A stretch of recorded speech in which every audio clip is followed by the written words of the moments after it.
We're live.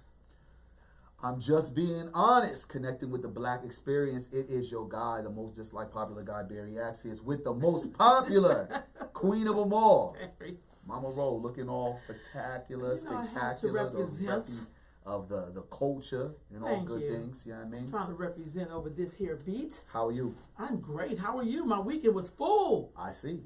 Yeah. I know. But so was yours. I see you getting down at that African market. Man, you know, we had the little youngsters that we had an issue with 2 weeks ago. When we talk about policing our own, we talk about accountability, when we talk about things of the nature that I think a lot of black folks are designed to say, but are unworthy or unwilling to do, right? We sat there, and a lot of the brothers and sisters of the community embraced these young people. 2 out of the 6 young people that was acting up mannish, and when I say mannish, they was acting super wild. I must have called so many B's and N words in one time frame, and I'm the type of person that put my hands on kids, so I ain't gonna even front. I didn't do that, but I made sure. Here's one thing I said to the youngsters: I will find you. And they was laughing, and I said, no, I will really seriously. I'm gonna find you. And I found them. Put some of their pictures on Facebook. People connected, and that's the power of Facebook. To me, I feel like if we're gonna spend a lot of time promoting the death of our children, the ignorance of our children. When I say that by, I get tired of us putting RIPs. It's Johnny's World. It's Rest in Love, Yolanda. I get tired of seeing that. I'd rather put this picture up of this young person that's acting up. I need to see the parents. And with that being said, we were able to contact some of the parents. Sat down. She was open. She was accountable for some of the actions and some of the behavior. Gave the kids a kind of like an ultimatum on what we're going to do.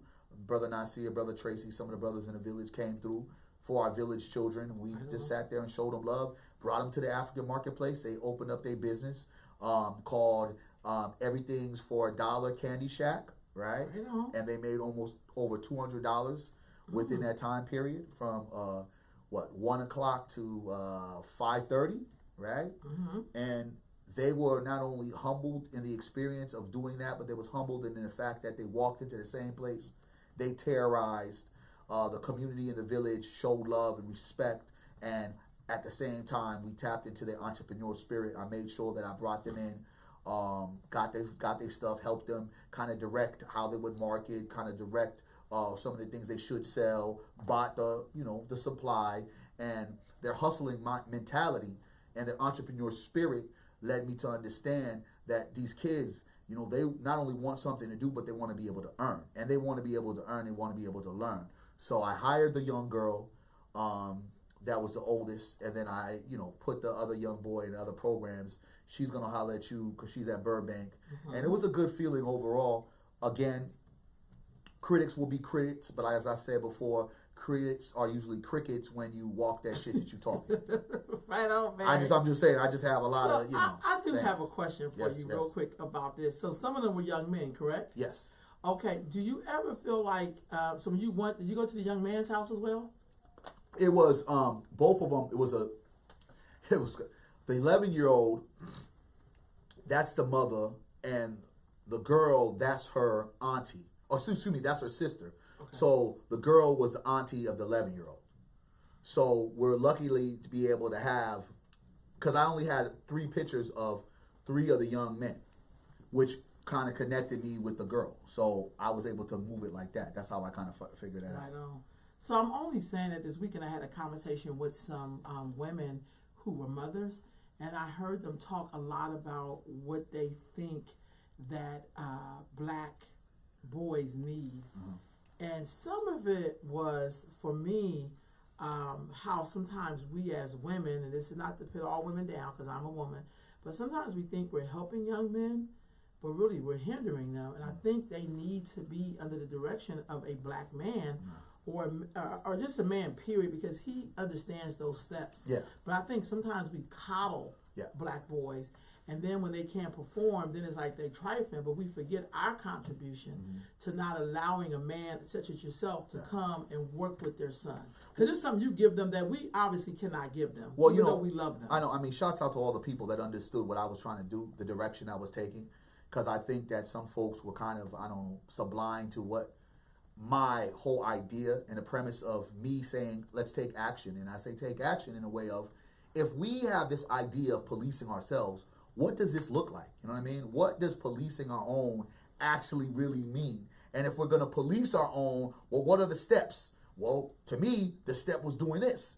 Yes, is it embarrassing? Maybe, but they should be embarrassed by the behavior that they displayed when they were cussing out a grown man that was sitting there trying to help them, when they were sitting there terrorizing a community building that's been built for them. This is like their home. Like, you're trashing your own home base. You can't go ahead and shit on your own lawn, right? So, or even I want you to shit on anybody's lawn, but especially home. Don't do that. So my thing was put it on social media because I knew that was going to be the best way for there was going to be some attention. And at the same time, I was very clear on my intentions. My intentions was solution based. I'm never the Negro that's going to go put out a problem and not try to create an alternative, lead to our direction, or try to have some accountability to take place. My whole thing and my premise on anything I usually do, it's always calculated, it's thought out, it's strategic, and it's about, well, you know what? I want to do one better for these youngsters. I told the little girl as she was cursing me out, I said, I'm going to find you. They laughed at me. You will never find us. I said, trust me, you don't know who I am. I will find you. And when I came there, the first thing she said, I've been looking over my shoulder ever since you said, I was thinking about what you said, and I was like, you found me when you walked in. I said to myself, you found me. And I want to be a man of my word. Because if I said I would find you and I let these kids go over and just kind of think everything was good, then I want to be a man of my word. And on top of that, the lesson that is also taught in that be careful of what you do, because you don't know who you're doing it with and who you're doing it to, and at the same time, how quick it can find you. So I wanted that lesson to be served. But the reality is, I'm just always, as well as with my brothers, Teron, Clarence, all the folks that was involved, Miss Shona, Dana Maisha, folks that kind of wrapped they village hands around these young people when I brought them in, that we have a duty as a village that if we don't change their lives for but maybe those hours, maybe but that day, we at least give them something that's different than what they see, right? I knew full well that I'm not knocking what the parenting is doing, but the behavior, that the reason why the behavior was the way it was because something is going on in that household. And that's not saying that the parents are to blame, but something is going on in their exact rule of orientation in the community, and it wasn't the community that we're attached to. So find that, then kind of level out and see what we can do to help them if they want the help, and give them the ability to say there is alternative, there are different people. Because one thing I've learned, if we clean up these young people, right, and we keep on giving them back to the same dirty house, what do you expect the results for that young person to be? Pretty much dirty, right? Because if the house is dirty, right, and we're keep cleaning them up, but we got to keep bringing them back, right? There's no foundation in that house, because I've said it before and I'll say it again. There's a lot of folks that have a foundation built on sand and water, where foundation for me has to be solid. It has to be cemented. You know what I'm saying? It has to be grounded. And we don't have that in our community. We have to be that liaison to show those kids something different. Right on. So thank you for that, Brother Barry. This is I'm just being honest, connecting with the Black experience. And so that's definitely was a Black experience this weekend. Also, what you said was very old school, because back in the day when we lived on blocks and you knew everybody on the block, people will say, I just go to your house. Yeah. And so that's something right out of the old school book, when you roll up on somebody's house. Mm-hmm. And then the story is very different. And I also find that young people have more respect for you when you do that, because it lets them know that you really for real. Yeah. Like, you just not talking that talk for the moment, but you like, I'm really concerned about you, and because I'm concerned about you, I'm rolling up to your house. And that's very different when somebody roll up on your house. Yes, ma'am. And then you have to show up different. So Thank you for that, Brother Barry. Did you see the Harriet Tubman movie this weekend? Well, before we get to the Harriet Tubman movie, all right, did you get your Buffalo Wild Wings?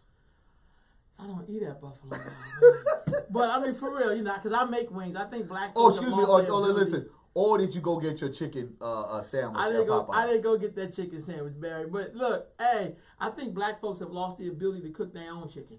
But that's just me. But what happened? Did you go to Buffalo? I mean, all I know is this racism is getting more. I don't know if I hate to say the word, but it's getting funnier by the day to me.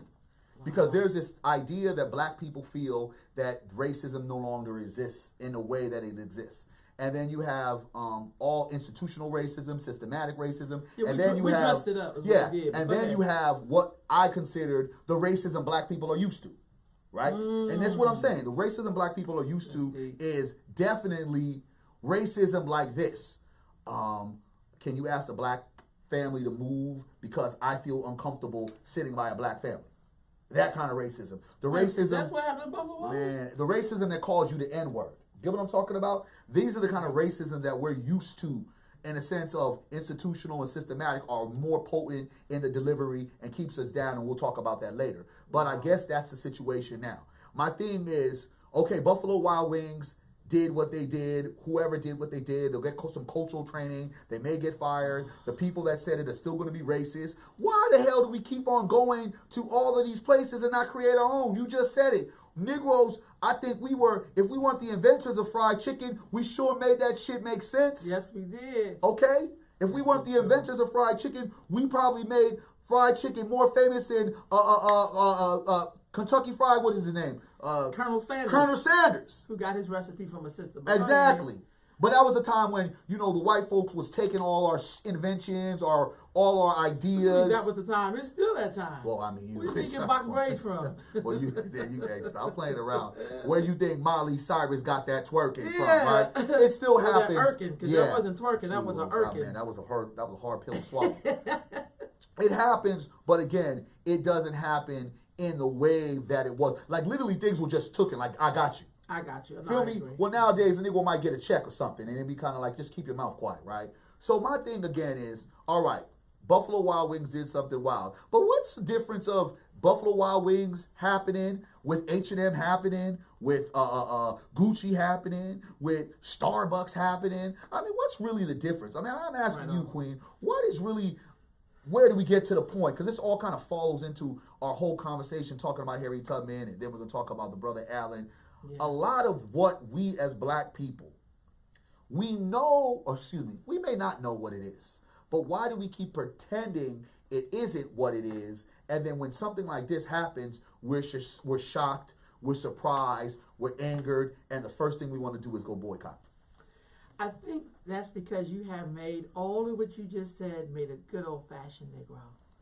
I think sometimes we keep forgetting that the purpose of slavery was to create a new people. A docile people. I mean, like a Negro. Okay. A people who are always confused about what am I? Am I African American? Am I colored? Am I Negroid? Am I Negress? Am I, African American? Am I Afro American? Am I just black? Am I chicka-chaka? I think that's what all of that is. And I always say sometimes black people in America, people who are descendants of enslaved Africans, it's kind of like, I don't even think when whoever came up with the plan of slavery didn't even know that the Negro was going to be so well brainwashed that no matter what you throw at these people, we would just take it, because that's what we were designed to do. When you think about how brutal slavery was, when they was beating and conforming us to be whatever they wanted us to be, I don't even think they understood it was going to work that well, to be very honest with you. I thought, because there were a lot of rebellions and stuff like that, but we just seem like a people who our job is to excuse away bad behavior all the time, because we did that in slavery out of fear that you could be lynched, that you could be whooped, that you could be separated from your family. Now we do it on systematic remote control. Wow. We just do it. We're going to give these people a pass. Oh, the dude didn't know no better. We know what we're looking at when we see racism. We know what we're looking at when we see his daughter colorism. We know what that looks like. Do we really do? Yeah. But I think in our minds, we have to act like, in order for us to be seen as Americans, we have to act like that doesn't faze us. That's how that works, Barry. Okay. And I think sometimes we kind of forget that. Me and you looking like, hey, don't you see this? And the rest of us be like, well, maybe the guy really did know. Maybe he had a bad experience with some black people at Taco Bell. Maybe, because we do this. We have this way of excusing their behavior, because since we've been here, that's all we've done. Yeah. You know, that's why we don't necessarily have any justice. We never can get any justice. Who kills a black man, then gets a hug from the black woman that's the judge, get her hair fixed by the black bailiff, and then get hugged by the person's family? Like, I just want to forgive you. Yes. We can't even forgive each other on simple shit like stealing your shoes and you know, pulling stuff out your garden or stepping on your damn shoes. We hold grudges on each other, for sure. So, but that's a design of the Negro in slavery. Now we're looking at the straight up descendants of those people. Okay. That's what I'm saying, Barry, and that's why we can be at a press conference with such dignity, talking to the press about, speak their language. You know, like, I was so offended as a man. Dude, they didn't even see you as a goddamn man. You know that. Yeah. But it's this thing of, we have to show that somehow we are just as good as you are, sir. Yes. That is so irritating. Yes. Because we do that all the time. All the time. We do it all the time. And I think that at the end of the day, it's not only annoying, but we actually have the cure, the recipe, the design, as I call it, the black blueprints, to eradicate all of the hypocrisy, all of the, you know, bullshit snowball effect. We have it. Because, folks, it was so funny. Me and my daughter was driving down. You know, me and my daughter always have to, you know, shout out to the parents that spend special time with their children, even when their children are no longer children, they're adults. It's important. Yes, it is. So me and my daughter always, you know, we hang out. Not only is she a part of my business endeavors, but she's my daughter, and I'm always supposed to make sure that's intact so we can get our thoughts, what's going on with you, what's going on with me, just make sure everything is level. So we driving, and there was this old white guy walking, looking like he was a crackhead from freaking the 60s and stuff like that. All this stuff. And I mean, she was just mumbling stuff. I said, he probably calling us a bunch of N-words. My daughter started dying. And I said, she's like, Dad, why you think that? I said, Deja. I said, that white boy, who is now an older white man, was probably the same white boy back in the day that was helping to lynch us. Because remember, lynching was not illegal at one particular time. Understand what I'm saying? And if you look at the history text of what we know for lynching, how many of them white boys or white, not gonna say white girls, because I don't think any of them really participated in it in the sense of just being around it and just kind of celebrated. Nope, that's your programming, Barry. Okay, she right next to him. When the white man says nigga, you don't say, I just mean the nigga man, not the nigga woman. When I say about that, when I'm saying that, so you ain't got to protect the white woman. I'm saying she probably driving the car, but she ain't doing the hanging. That's all I'm saying. We don't know. We don't know if she really helped to put the 13 notches. Exactly, she doing it all. Not all of them. We know all of them. But I feel like that's the program. Okay, so let's go in. When white folks was doing the lynching, that's how they see white folks was doing the lynching. Yeah. You're right. Thank you for the correction. Okay. When white folks was doing the lynching, where are the people that was lynching? Some of them got older. You get what I'm saying? Because nobody went to jail. I mean, there was probably a few incidents that somebody got paid a penalty for doing that. But when them lynchings and them beatings and them fires were in our community, when our communities were burning down, those people eventually got older. And those people eventually had what? Kids. And those kids had kids. And I don't believe that a lot of them was taught a lesson to look at us any differently. Because why would I look at anyone differently when I believe that they are beneath me, when I believe I'm superior, when I'm taught I am superior? So the idea that these folks were reprogrammed when laws have not been changed, ideology has not been changed, fictional appropriation in history has not been diluted. It's been probably sensationalized even more to make you believe that it was pretty much black people that kind of put it on black people, that black people caused their own problems in their communities. You cannot tell me that white guy that we saw walking right there might not have been the white guy that was kicking, putting milk on Negroes when they were sitting at the counters they allegedly weren't supposed to be sitting on. I agree, but this is what I know to be true, though, Barry. And you're absolutely correct in everything you said. That's what made me so upset about that Harriet Tubman movie. Okay.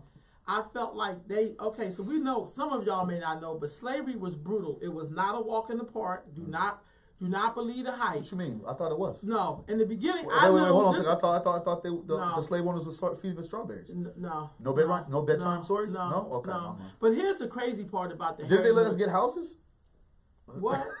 Barry, look. So, on the road trip, I toured a lot of those plantations. You get to see it, they're still man. standing there. Yeah. But what I was going to say, Barry, is that when Harriet Tubman first came on, she was in a really nice, put-together dress, having like almost a love scene with her husband. Like, oh, baby, I got these papers and blah, blah, blah. And I thought to myself, this movie's going to be bullshit. Yeah. Let me tell you why. Every Jewish movie I've ever seen, when they show the gas chamber, these people never be in some nice, fresh pair of pajamas.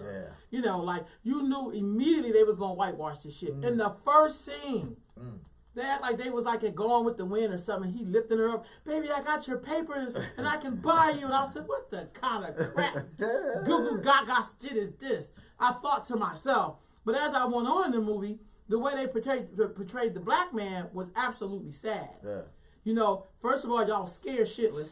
Yeah. Black man scared? That okay. Even back in 1850? Okay. I thought some black men had heart back then. Well, hold on. I thought black men had heart out there. Then they showed this real famous guy from Philly during the abolition movement. He was scared. Like Harriet Tubman got the freedom and they started bossing people around. I thought to myself, who wrote this shit? That's number one. Two. Then the third one is her dad was too afraid to look at her because he didn't want to lie to the master and say he haven't seen her. So every time you see her dad, he was like covering his eyes and he didn't want to see her.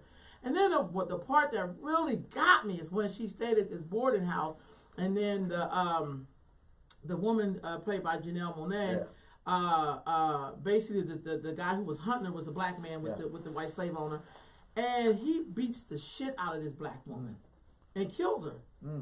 But they never showed any white people doing anything like that to any black person through the whole movie. Wow. So that in itself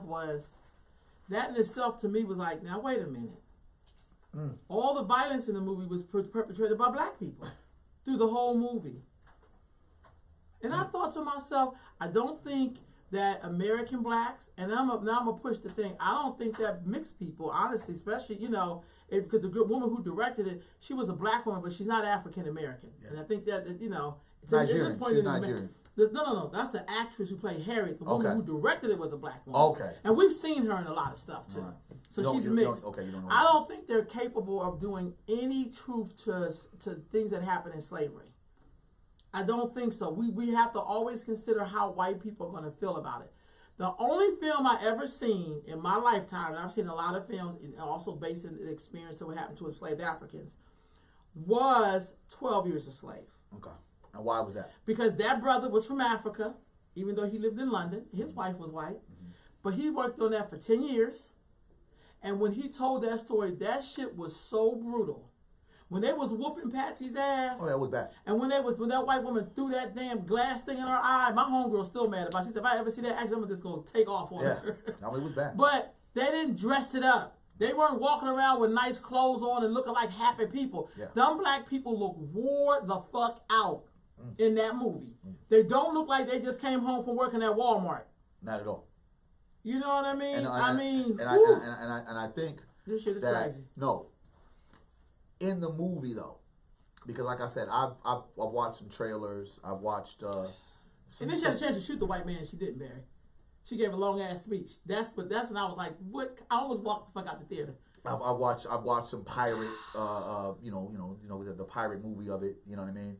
The old school pirates. When folks had the pirate films and stuff like that on different channels. So I've got to see certain things, right? But my idea and what you did to go ahead and see the film, why and what did you get out of it besides what you just said? I didn't get shit out of it. What I got out of it. So you're mad that you saw the film? I am. Okay. I should have got it on Fire Stick or some shit. I should have got a bootleg copy or some shit. I wanted to support our dear sister, Dr. Flo. She did a blackout of the whole theater. Black woman do some shit, I show up. You know what I mean? I love what she does. Yes, I love it. And so, some black folks, we could take the smell out of shit and make it smell good. When we know it's just shit. Yes. But we do that. I think that's the magic of being a descendant of enslaved people in America. Didn't we take the guts out of a pig and make that shit a delicacy? Yes. And when we know this shit, we call this shit chitterlings. Oh, Even though if you're bougie, it's chitterlings. And some people, it's just chitlings.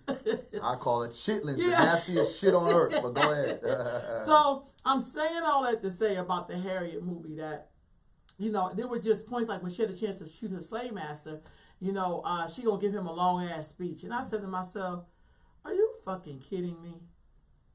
So no, I didn't get anything out of it. I really didn't. I took a few young ladies. One of my girls who I love, whose name is Harriet, who because of this young sister on the road trip, I actually went to Harriet Tubman's gravesite, and like I always want to go, and she's like, let's go by there. I was like, okay, I can do that. Even she, because she read so much about Harriet Tubman, because she has her name, she's a namesake. She said, "This is crazy. This is messed up, Miss Rose. None of this shit is real. This is a young person. So while the rest of us adults is drinking the goddamn Kool-Aid because we want to have a hero so bad." Wow. So wait, hold on. So you want to have a hero so bad. This wasn't the Black Panthers? No. So wasn't Black Panther? I don't even know. Wakanda Forever? No, this is not one of those. This is like, we're going to tell y'all the lies about your heroes forever. Okay. I was always taught that when somebody attempts to give you back your heroes and make you believe something about them, they got to taint them to do it. Wow. I don't think this is an accident. I'm watching right now The Godfather of Harlem. I think the portrayal of Malcolm X and Malcolm X's character doing okay. First of all, he sounds just like Malcolm, but it's some questionable shit in there. But the dude who's playing Adam Clayton Powell, they're making him look like a buffoon. When people take your heroes and put money behind them and produce them and give them back to you, it's so that you don't look at it as critical as they would have made you think about it. Hell, if we really knew the real story of Harriet Tubman, we should be fired the fuck up. We should be immediately getting rid of Comcast. We should. When the first thing came on, boom, Comcast. I was like, whoa. Well, here's the thing. But let's. I think you're going now. You're going past it. Yeah, I get you. Because they don't. Some folks might not know what we're talking about when we talk about Comcast. You're right. So let's stay with the movie first. Okay. Well, okay. Because now that when you saw what you saw afterwards, because you didn't know what was going on, I sent you a message. Yeah, I said that Friday morning. I went there Friday night. Yeah, I said, sis, did you see this? Yeah, I listened to it all morning. And you were like, nah. And I was like, okay. You check it out. I did. And you already had your tickets. I just wish that I did. I already bought all the tickets, but I just wish I had heard that before and somebody had attached that to the Harriet Tubman immediately. Did it would have been more crucial. But I didn't know. And now what folks we were talking about with the Byron Allen, and we're gonna get to that. Comcast, we're definitely gonna get to that. Yeah, I'm sorry. I know, but that's also good that you said that. So let's go into dissecting the movie, right? Okay. From what you've seen and what you saw of the movie, get on fire stick. Was there anything from this movie aside to strong black woman leading her folks out to freedom? Was there anything outside of the Comcast thing, outside of the fact that the narrative was shooken to where it was pretty inaccuracies all through the goddamn movie? But wasn't there inaccuracies in the Nat Turner movie? You know what? Hasn't there been inaccuracies in every kind of movie that we've had about the black people in general? No, but here's the thing. But the truth for Nat Turner, no matter how they spin it, I thought it was showing at least people did something to fight back. The Nat Turner movie was about a slave rebellion. Okay. That was about a slave rebellion. Because before then, there was no films about a slave rebellion. Okay. So the brother did take a stab at it. Okay. And I got to give him credit for that. But the person who did this, it's like, dude, first of all, this is Harriet Tubman. That's number one. We can't dress up her experience. You just can't dress that up. Okay. You know what I mean? You just can't see, I think it's not an instant that they're trying to put on a $20 bill. We're at the stage in America where reparations is on the table hard. Now they got to make her experience seem kind of docile.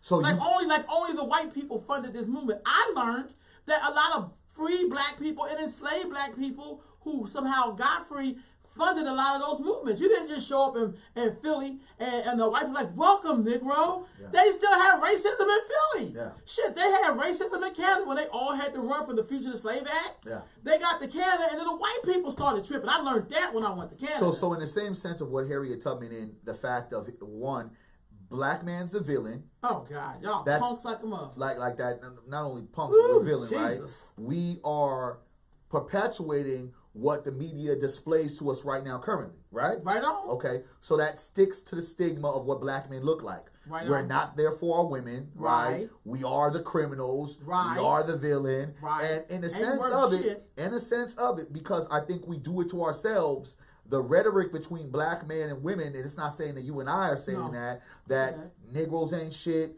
bees ain't shit. I think that plays into the volume of what I hear, like I'm hearing on my headphones. Right, that's kind of like what it is. Because if it's a united front, if I respect you, you respect me across the board, can they even get away with even trying to put that in a movie? They can if you don't know your damn history. But I think that in the reality, I think that even the people that's in the film that are black actors, black actresses, and folks that I know they have a part, because it's a black film, right? Right. It was black directed, right? I don't know what constitutes a black film. Okay. Was it black funded? No. Okay. But it is black produced and black directed, right? Well, we know it was black directed, but it wasn't black produced. Okay. So in the sense of it's it all, produced by Comcast. okay. So in the sense of it all, there are some elements of blackness to some degree of influence, right? So I feel like if there was a channel of us having more of this unity for each other as black men and black women, maybe you don't get those kind of images out there. Maybe someone says I don't feel comfortable with a black man killing or being the brute in this movie, because that's not really what goes on. I think that it becomes such a norm because we've seen this in society. Unfortunately, I hate to say it, that black men, when we look at domestic violence throughout America, the rise of black men killing black women is up. And it's never used to be a thing. It's now a thing. I used to see like, okay, it'd be some spousal situations, but now literally black men are killing black women. In a way, I don't disagree with that, Barry, but I think you're talking apples and oranges. We cannot, I think you tell me this sometimes, we cannot talk about the injustices of slavery, skip over the white people's brutality of black folks, and go straight into black men killing black women. Okay, but I'm not stating that because I'm sticking with I'm sticking with my gun. Yeah, I know. I'm just sticking to the guns on what the imagery is, right? But in the same sense, now you have the white man, right?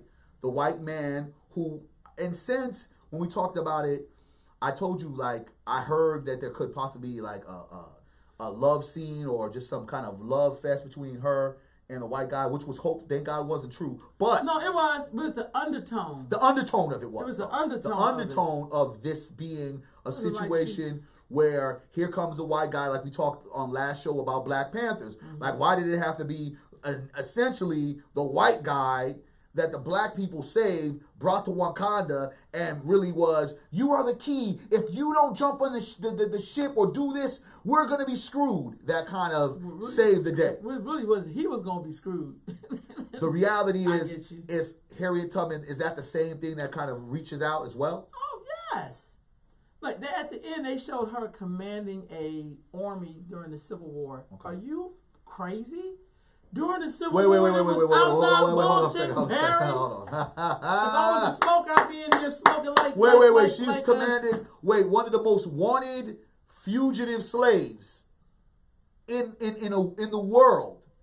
They had her triumphantly in the Civil War commanding a group of soldiers? Yes. Shit, yeah, I don't believe that. Yes. I can't believe That's what I'm saying. At some point, you have to be like, is y'all serious? Like, and I would rather see Madea in a goddamn dress. Yes.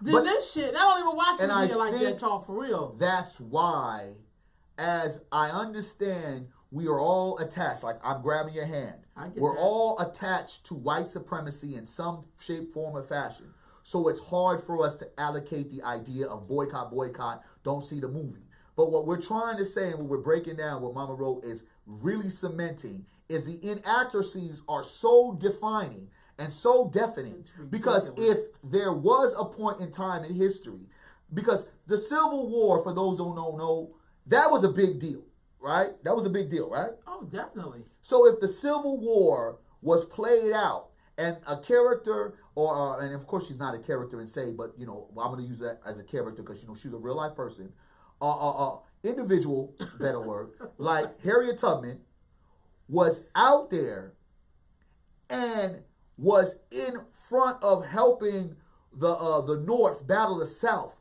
that would be in the history books because it would have been a phenomenal feat that a black woman, aside to a black person, but a black woman was leading some troops and some soldiers to war, right? Was it black and white folks in the crowd that she was... It was all black men. Okay. It was it was horrible, y'all. I'm sorry.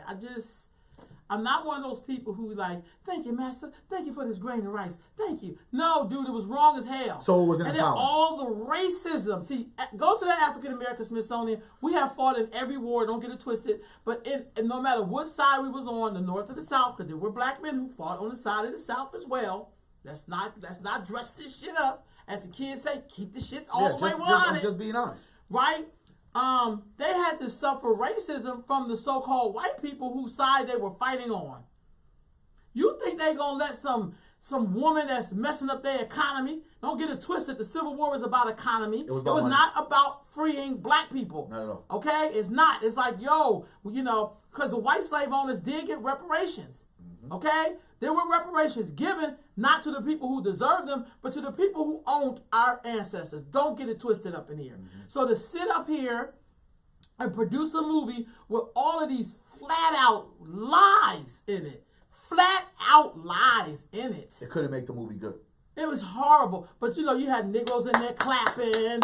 I said, this is worse than the shit when I watched Rosewood and the little white boy told his dad, I hate you. And all the black people started clapping. I said, look at these goddamn slaves.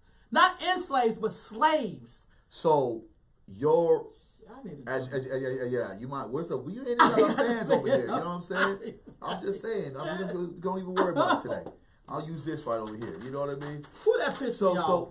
So getting into it.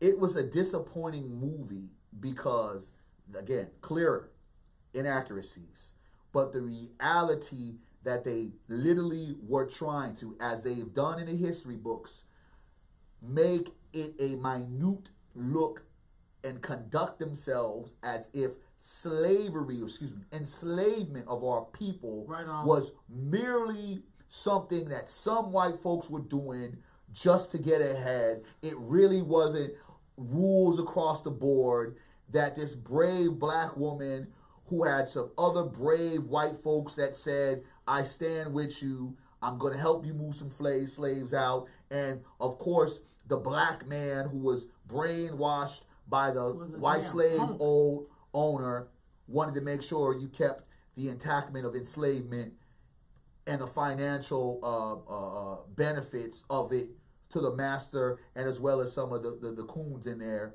intact. That's kind of the preface of the movie. So here's the thing, Denise. I love me some Harriet Tubman now. I do so much stuff about her on the road trip. So yeah, I felt some kind of way. At some point, somebody has to guard the legacy of our freedom fighters, because these people will have us believe that Harriet Tubman would have been sliding down a goddamn stripper pole if you let them tell the story how they really see her. But then you have some of our silly ass Negro asses like the sister that directed this. I don't even want to call her a sister because I'm so upset with her that she even produced some shit like that. And then she had a scene where a mulatto girl helped them escape. And the real story is, somebody got to read the book called, it's by a woman named, I wrote it down over here, The Moses of Her People by Sarah Bradford. It's the autobiography of Harriet Tubman as told by her in her own words. That it was a white man who did that they dressed up the mixed person as. That was another account where they helped the mixed girl escape and dressed her as a man. But it had nothing about freeing other slaves. So there she was putting her little spin in it because she's a mixed race person. She gonna make some shit up about somebody who looked like her in there. Black folks, we have no goddamn friends. Not even people that we produce out of us that's half of us. Sometimes they can show up as your enemy. Not all. No, a lot. But a lot of these motherfuckers. So in the sense of it all, we are yelling at folks right now, boycott. Are we saying boycott? Are we saying not go see the movie? Yeah, that's what the question she asked. That's what I'm saying. I just say bootleg that shit. Bootleg it, but don't go to jail for it, right? Yeah, bootleg that shit. But at the same particular time, get them on it. Yeah, I mean, bootleg that shit. Bootleg that. Bootleg. Hey. Okay, we got to throw a little gangbang. That's right. Shouts out to the gangbangers. But again, are we saying what we saying in a sense of no Harriet Tubman? But why are we saying no on Harriet Tubman? We keep on saying yes to white Jesus. Well, look, I ain't into white Jesus. I'm just saying though. Look. Let me tell you something. I mean, when niggas love fiction, don't we? They push that heavily in the movie too. If you really know Harriet Tubman, and one of my young people hit me with this, she didn't really get religious till after she was free after a while. Yeah. I think everybody has belief, but I don't think she was no Bible turping Christian. Even in the beginning, she gonna pray the master to die. Why she couldn't pray the boy to die? Shit. I mean, come on, y'all. But I'm just saying, Queen. Shouts out to D. She's saying, I'm not saying boycott it. Look at the bootleg. No, don't even bootleg it. Yeah. Queen, don't even fire stick that joint. Don't holler at the CD guy. You wildin'. That's how you help the black economy. You help that bootlegging before they make that legal like the weed. Why are we sitting there upset? Like the craziest part about this whole thing. Yeah. Black Panther came out fictional as fuck. Wakanda. Fictional it was good for the soul. A good feeling. And we all got dashikis. Well, a lot of us did. We already had them. Niggas got and I was loving it. Because I made some money off my Black Blueprint shirts that had Black Panther. I mean, I kept on rolling. I was going to movie theaters, dropping them off. So shouts out to that. I need Black Panther 2 to come. I'm going to be ready like I was last time.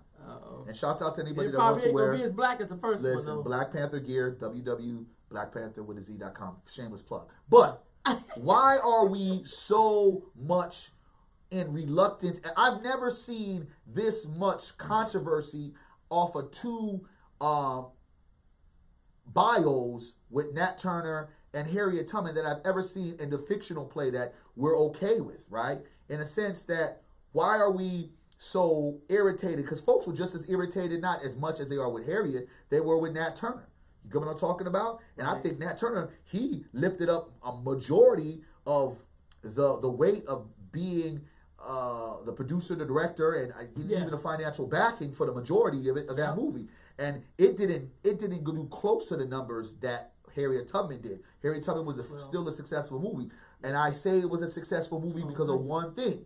Because it was a black woman taking leadership. And I say that not to knock my black women, because I salute my sisters, but in the new emergence of black women take lead, black women standing and saying, yo, it's got to be us, we got to be the next. And as well as you guys deserve it, because black women have been leads in a majority of the households anyway, right? So I'll give the shout out. I think that's what the extreme of it all being, that it's a black woman playing this lead role and being Harriet Tubman. She's not black. She's Nigerian, British person. Listen, Queen. I'm just gonna have to start I hear what you're saying. I get what you're saying, but she's still black. And you're right. And Sister said what's dangerous about this movie is that people walk away believing that it's a fact. That's why I'm so upset about it. But she's black, and I know what folks said. She's black. She's Nigerian. She's talking about Harriet Tubman. No, I know. That's what I said. And I know, folks. The first point that came out before the movie even popped up, with all of the inaccuracies, was that she was Nigerian playing this role, and folks was like the Nigerians. She wasn't believable to me as Harriet Tubman. For me, she wasn't believable. I just look at it like, she was too clean cut.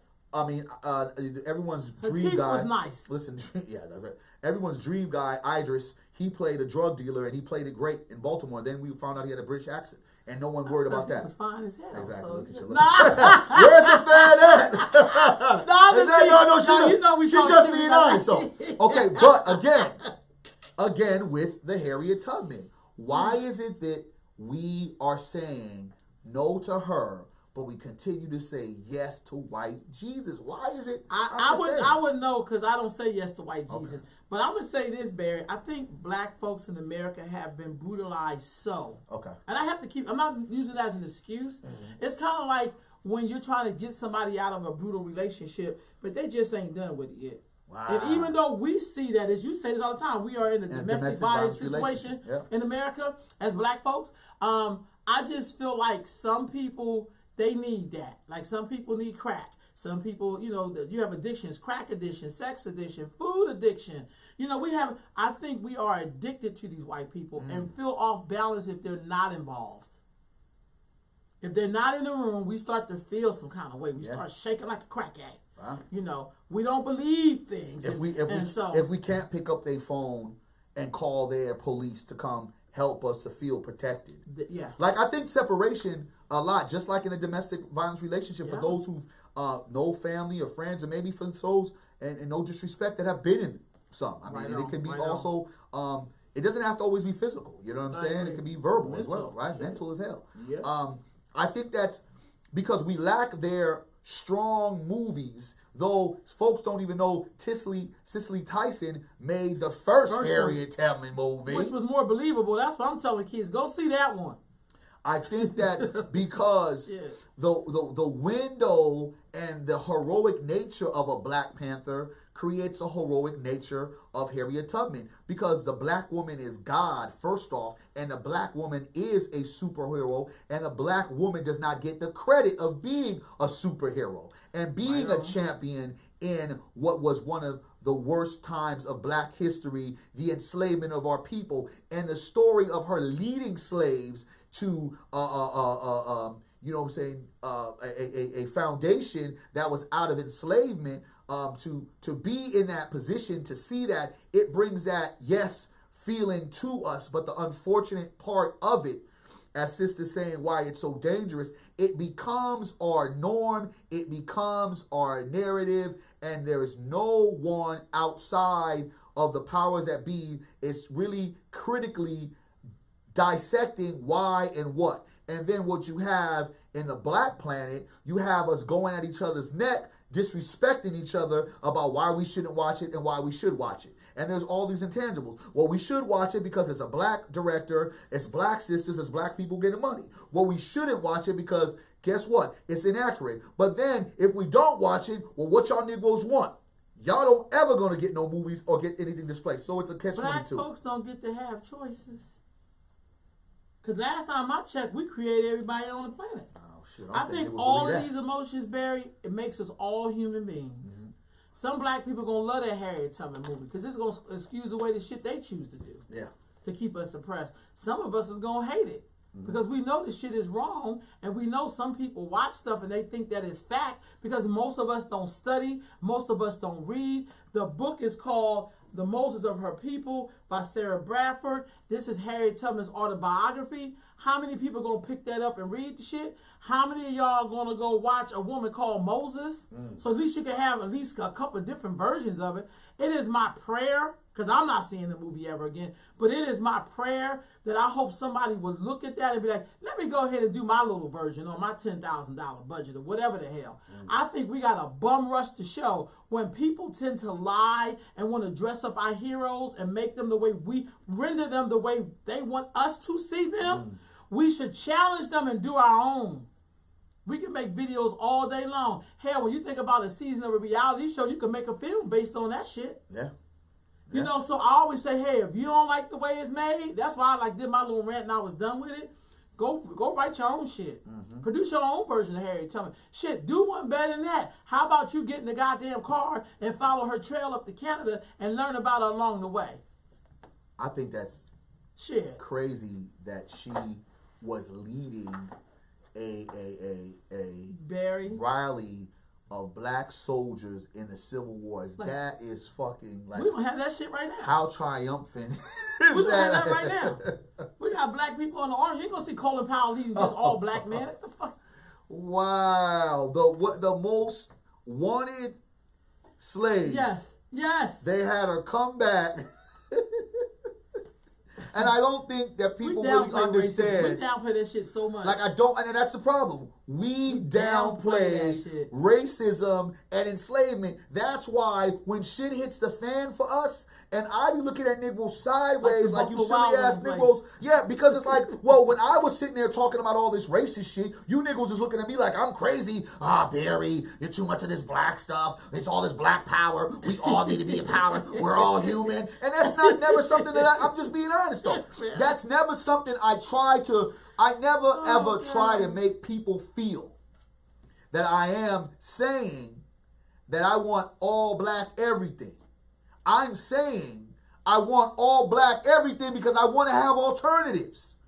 So at the end of the day, if I'm with the woman, I'm going to break it down in simple language to some of y'all who need to hear it. If I'm in a relationship with a woman, because I'm a heterosexual, masculine, black man. Yeah, let me not say that. Not toxic. Barry. Not toxic. You're not allowed to say that. I ain't allowed to say it. Now.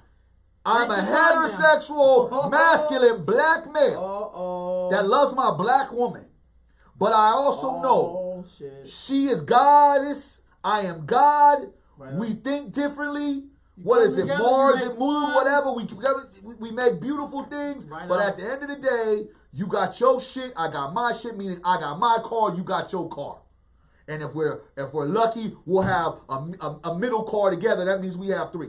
But what I'm saying, I agree. What I'm saying is we're going to make sure we both have our own. But when we combine, it makes it a lot better. We as Africans, yes, black people, Africans, right on. We choose to think that after enslavement, after them, when Abraham Lincoln, who was segregationist, right, who was not for black people being free because he cared, because it was a financial opportunity for a bigger picture. You better tell it, Barry. That he wanted us away. And he felt that we would have no chance because he knew the powers of his people and as well as his own ideologies. We have to understand our history that has never ever been okay for all of us. So in a sense of being a smart person, I'm saying I'm not going to give up all of my freedoms. I'm going to make sure I continue to have something just in case shit don't work out here. And for me or you to argue that, and for black people to now wake up all of a sudden and say, "Whoa, well, God, maybe Mama Ro and Barry, when they've been talking that shit all this time, was right." Because it's not sitting there saying, like some extremists, black people need to kill all white people. That's just not even fucking smart. Because to be honest with you, I don't want to be around all black people all the time. But I do know one thing. I want to control my own destiny. That's why I'm an entrepreneur. I don't want someone telling me what to do. I don't want to have to sign into a boss. I don't want to have a motherfucker tell me what assignment, fire me when he wants to. I'd rather hold my own destiny in my own hand. You don't want to be a slave, Barry. I don't want to be in that. But I don't understand. We keep on going through all these heartaches and these pains and these issues because we have yet found it in our own sensible minds, the people that built this country, that it is better for us to have alternatives. It is better for us to have our own, because when we have our own, we become more power players. They're going to bring more of us to the table except the one token Negro that's just going to take the check and be gone. And talk to 10 black people and give it to their people, and it's going to be satisfactory to whatever quota they had to stand by.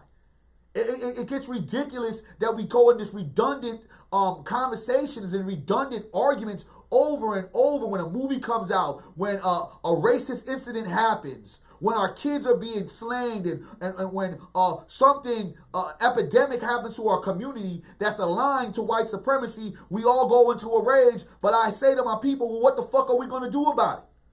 We know what it is. You can't expect a person who doesn't see it the way you see it to talk it and present it the way you believe it's supposed to be represented. Right. You can't expect someone to go get you supper. You got to go get it for yourself. Right on. That's how we do it when we talk to our kids. We tell our kids to be independent. So why isn't the mentality of black people in that same idea? Because they're not going to change, because they don't have to change. I was in a relationship and my woman knew I was cheating on her. And she did nothing about it. She didn't go outside of the relationship. She never left me. What you think I'm going to keep on doing? Keep doing what you're doing. Why not? It's working for me. It might not be working for you, but it's working for me. Right on. And it's working for the white man. It's working for all the powers that exist, the white woman. It's working for the system.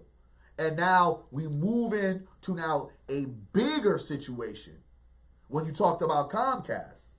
Right on. We'll talk to us about why, if you knew what you knew, why you would have sat there and said, this is on Comcast. Tell us about that, sister. No, I just know when I was there, because I listened to Byron Allen's interview. Can you give a little bit of piece on what Byron Allen? So basically, he's going to court against. Actually, he sued Comcast and another company, and he won against Comcast, and so Comcast has taken him to the Supreme Court.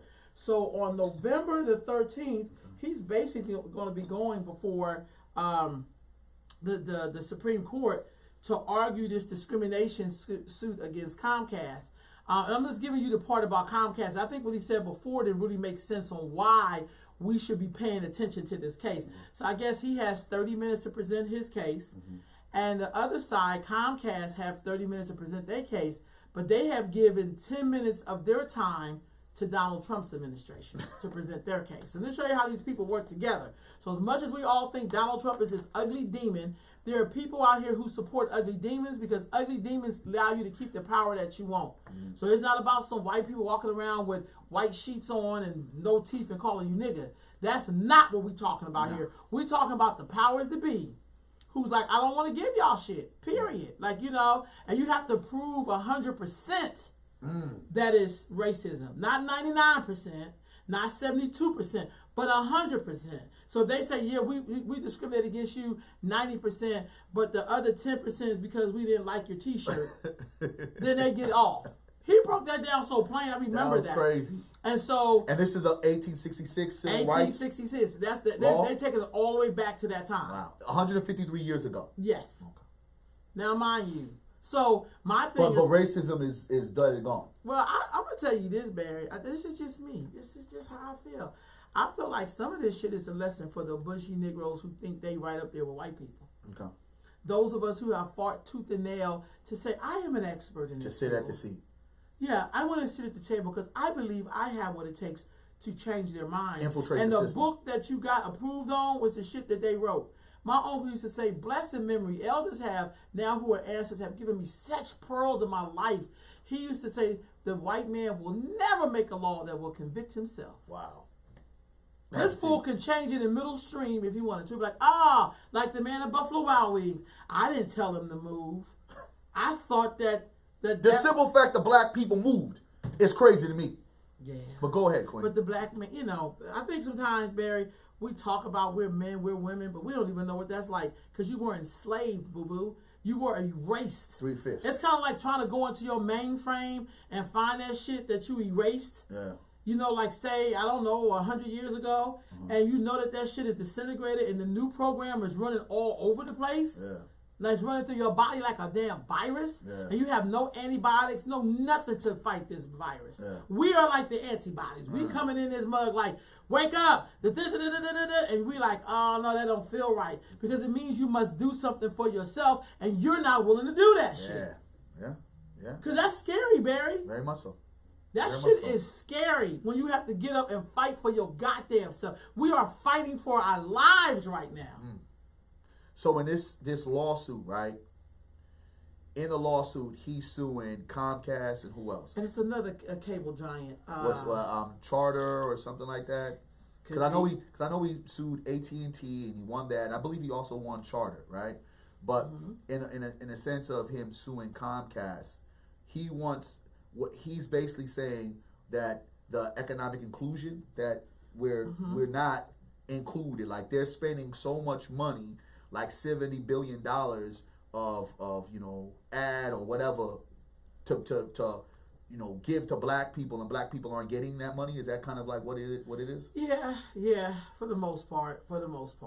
So and Charter. Okay. That's what it is. He's suing both Comcast and Charter for $20 billion with a B, people. Okay.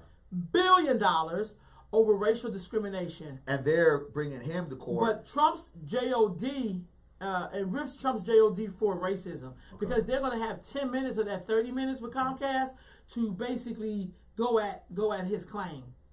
And this is the scary part. I love Byron, and I think the brother's a hero. I have a newfound respect. I didn't know him that much. So I'm just saying it's newfound because I didn't know you. Well, mind you, he started off as a comedy dude, and he had this like my real friends or some shit like that. Late night, I remember being like shoot high at 2 in the morning, 3 in the morning. This shit used to come on back in the days. I used to be like, this dude is wild, and you know, Infomil commercials, all the shit. But that's how he blew up. But go ahead, Queen. But here's the crazy part, and I love him for all of his what he's attempting to do here. But let's gotta be honest. This is no knock on our brother. So I think what he's doing is great. But it's kind of like being with somebody who did something wrong. But it's a part of the culture, though. That's a part of his culture, not my culture. And then I go to the person's house who culture it is and ask their mom to see it my way. When she is the holder of the culture. When you go to the Supreme Court, you don't get to be a Supreme Court judge because you're radical or that you take stands against things.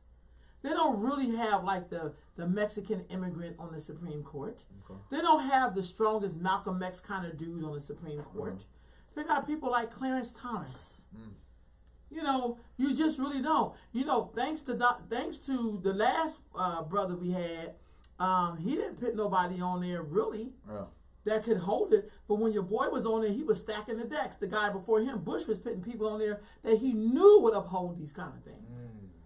And then, you know, Barack Hussein Obama, he couldn't put nobody on because supposedly his hands was tied. And, you know, we're always believing shit on people's hands being tied. But they don't be tied for the white supremacists who hold this country together on their culture of hate and mistreatment of people. You see what I'm saying? Yeah. So I'm praying for the brother like you do. You go into your prayer warrior mode and pray that the brother gets some justice because we're all in this together. But I just got to be honest, Mary. I don't know how you go to the Supreme Court of the land and think that they're going to do something different than historically. How many justices on that Supreme Court? How many of them have always sided with shit against the people? They got Roberts on there. They got Clarence Thomas. They got their token Negro on there. Obama could have appointed a black woman, but again, y'all gonna say, but his hands was tied. He immediately go, hey, well, nigga, go out fighting shit. Listen, talking about Obama and talking about Allen, he had a lot of very unkind things, very critical things to say about Obama, as well as Al Sharpton. And some of those things were some of the conversation that we allocate a lot about having the token Negroes, and something that you said that rang in my ear as he said it. You are not the black token Negro to speak for me. And you've said that a lot of times. I said, like, how does that person get to talk from my experience? That's not my experience. And he said that in a way of a lot of organizations like the Urban League, NAACP, that have been paid by Comcast, that have kind of been on the books. Oh, so the check is on the line. Oh, yeah, well, yeah, where different chapters have probably spoke out, but then kind of have to rescind their statement because of how heavy the hold is, that because he hasn't had backing, because we as African Americans have not talked about this, really don't even know about it. I think in the last stage and phase of it, because he's going to the Supreme Court November 13th, it's like now a talking point, because we should have been talking about this as soon as he had put the lawsuit. We should have been kind of rallying around it, but a lot of us, unfortunately, are getting the information now. It was very surprising, one, and I liked his articulation of how he really sat there and broke down the simple fact that a lot of these organizations are holding us back because as they get the checks to stabilize their foundations and their network, they're really not being heroic in a way to really being radical, because they're getting these folks, and the same, I want to say, CEO that he's suing was getting an award from the LA chapter of the Urban League, right? So it's almost as if, and these are the kind of words that we've said, and we've said this before, and I hope folks follow us. I don't want to be called a minority. You know what I mean? I don't want to be called a people of color. Ain't nothing minor about you. And you know why we don't want to be called minorities? And he broke it down, and he spoke the language, and I was so happy he said it, because it now doesn't make us look like we're crazy and then we're speaking from conspiracy ideology. He was basically saying, what is considered minority, Queen? To be minor. No, even deeper than that. As far as individuals, what do we consider minority? Because in minority, that's what we think, right? We assume minorities, black people, Mexicans, right? Yeah. Minorities are really white women and LGBTQ, gay white men. You get what I'm talking about? They're a part of that minority. You know what I mean? Anybody can be thrown in. Exactly. I get so that. when you sit there and say they can switch back to being white. Listen, if you go back and sit there and say what we're doing is we working with our minority partners, Negroes don't even have to be in that equation. Or they can have, again, one token Negro. And in the sense of us understanding what he's trying to do with Comcast, and folks will sit there and say, well, Comcast supports a lot of black-owned networks, but are they really black-owned? As we know, it's a black-owned network, but what is BET? Wait a minute. So he said something that was deep. The guy asked him, "Don't you want to be racial? What did he say? Black? Why do you want to be black owned instead of being black targeted?" Exactly. And that spoke to me. That's the type of thing that we're talking about. That spoke to me. BET is black what? Targeted black audience. Okay. It ain't black owned. What Byron Allen owns with all of the Weather Channel, the Griot, is called what? Black owned. Right. Ebony Right Magazine is called what? Black owned. Right on. These are not considered black what? Targeted. It's a different dynamic. And when we talk about black targeted, just because you're black targeted don't mean the rest of us, we ain't getting targeted.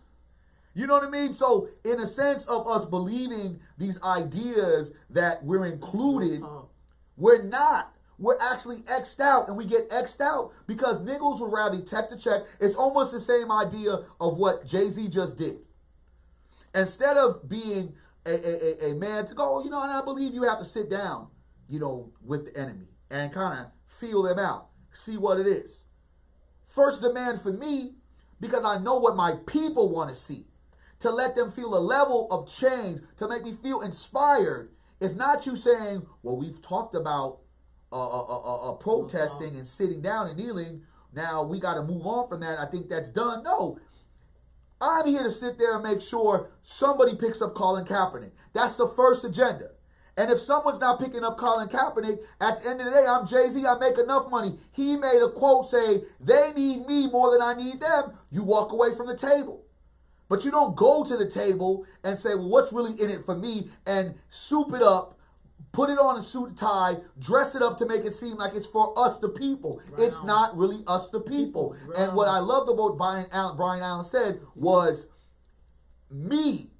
But knowing the me means it's going to benefit all of us. Right on. So his idea was like, well, I am not feeling that. But the reality is that it will be effective to all of us. So we got to understand that the idea of him creating that analogy of targeted and owned is two different preferences. Right on. We are in a owned black business, even though our owner might be a little, sometimes. But it's black owned. Right this is not black targeted. Right. This is a black owned facility. Right. Black owned. Yeah. And when you see the people, it's black. Not when we look at BET, everything is black, but who's getting that big paycheck? So basically, Byron Allen versus Comcast Supreme Court race case could reshape the bias lawsuit. So basically saying, while the TV mogul alleges racism and Comcast's refusal to license his channels, the U.S. business worried that a win for Allen during the new high Supreme Court term would increase legal costs and hurt their reputation. So here it is. This is a giant. America will keep its giant afloat and not see it fall. Yeah. Isn't that why they gave those bailouts? That Obama, it was right there signing off. But and that goes into a deeper conversation why some of us have been critical of Jesus Obama. Because he said it out there. There have been reports of bias and racism by banks like Wells Fargo and Bank of America that they've had to pay out black customers and consumers because of their loan practices at the bank, where they have looked at us as being high risk, and even if we are not high risk, they still don't give us the same kind of obligation as they would give our counterpart or someone outside of our race. So the reality of what Allen asked, and this is from his mouth, for the Obama administration to do is to do an audit. That audit would open up the doors of what we know is institutional what? Racism against us, because the sense of why we can't assume ultimate power, we lack monies and resources and access. That's all it is. We have powers and numbers, but we don't have money. We don't have resources. We don't have access. And the access is with banks being able to work with people like ourselves to be able to open up small businesses, give us house loans. But he was saying, investigate that. And what you will see is a plot thickening. Obama did what? He didn't do anything. And in that Because his sense, hands were tied. and in that sense, for us to understand how extreme that makeover could have been for us, if you're going to bail out the banks, that for me, I wouldn't have gave a shit if them motherfuckers collapsed. It was him, Obama, our own black president, that decided, and you niggas can argue with me when you want to, however, and talk about what other stuff he did. That right there is a game changer, because why? It changes the economic lens, and more black people will be independent than still trapped in this slave mentality. Targeting. They would get out the targeting category and get into the ownership category. So when Byron Allen first launched this legal rampage back in 2015, few would guess that he would, because I'm reading now from an article, that he would get to the Supreme Court with this case that could transform the discrimination lawsuits and handle the representation of color on the 19th century reconstructing efforts after the Civil War. But this is what's really interesting. When Allen first started that lawsuit, the NAACP and Al Sharpton were the original co-defendants, in the case for allegedly taking actions to whitewash Comcast. Now, hold on. You mean years later this person gets to be on NBC as a targeter? And as well as Al Sharpton has falling ratings and he's still around. Okay. So you talked about that. But check this part you got to listen for. Byron Allen says that Comcast was spending $25 billion annually on channel licensing, but less than $3 million on his character. The $3 billion they spent on his brother. Characterization of 100% African American media owned Content. Yeah, media owned. It's 100% media owned. So it makes you feel like, this is really interesting. So they had billions of dollars and they gave a few million. And what's that? Yeah. You know what I'm saying? What's they that? had $25 billion. Yes, what's that? $25 billion. And they got a couple million. Less than $3 million. Come on now. How's that ever going to change anything? On the characterization of African American owned media. That's why we're going to continue to get Harriet Tubmans, because we can't be as raw with it, because we're just trying to get a movie out to hopefully have that movie inspire somebody and kind of color it up a little bit and kind of maybe twist it a little bit, because we have to, because we're connected too much with folks like Comcast. Yeah, and Comcast is also working with NBC Universal, which Al Sharpton show come on. This Negro, no disrespect, because I know he's an elder, but he do show up in some of the damnedest places. He was out here in Sacramento and people embraced him. No, I mean show up in certain, things. Like, for instance, we talked the about... The Negro's a snitch. Yeah, I was getting ready to say that. The Negro's a snitch. Okay. We talk about Tekashi 6ix9ine, the Negro's is feds. But here's the thing about it. Negroes want to keep talking about out in leadership, out the Negroes that should have been out a long time ago. Negroes don't want to say nothing about that. I mean, come on, let's be honest. The bottom line with the whole Allen thing, it exposes the truth that a lot of us have been saying for years. I know me and you for sure have been saying it. Stop praising and worshiping Jesus Obama. Understand, Jesus Obama was, in all purposes, symbolic. His level of presidency was symbolic. A black man, a man of color in 2000. Symbolism never fed black people. No, but I'm just saying, it never fed us, but it's kept us alive. Symbolism has always kept us alive. Well, I mean, we look at Michael Jordan.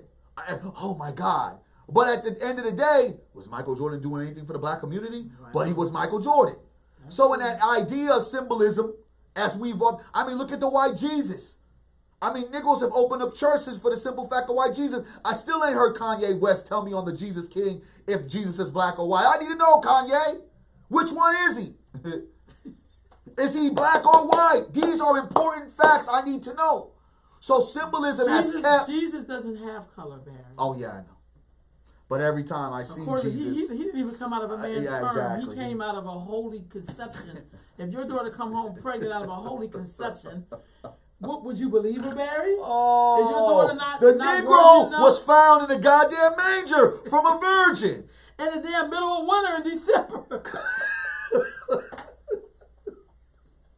The the shit we believe. That's why we fucked up, Barry. We believe this kind of shit. And this is the whole type shit. So when a nigga say that shit don't make sense, nah, brother, believe. What the fuck am I believing in? I mean, you can't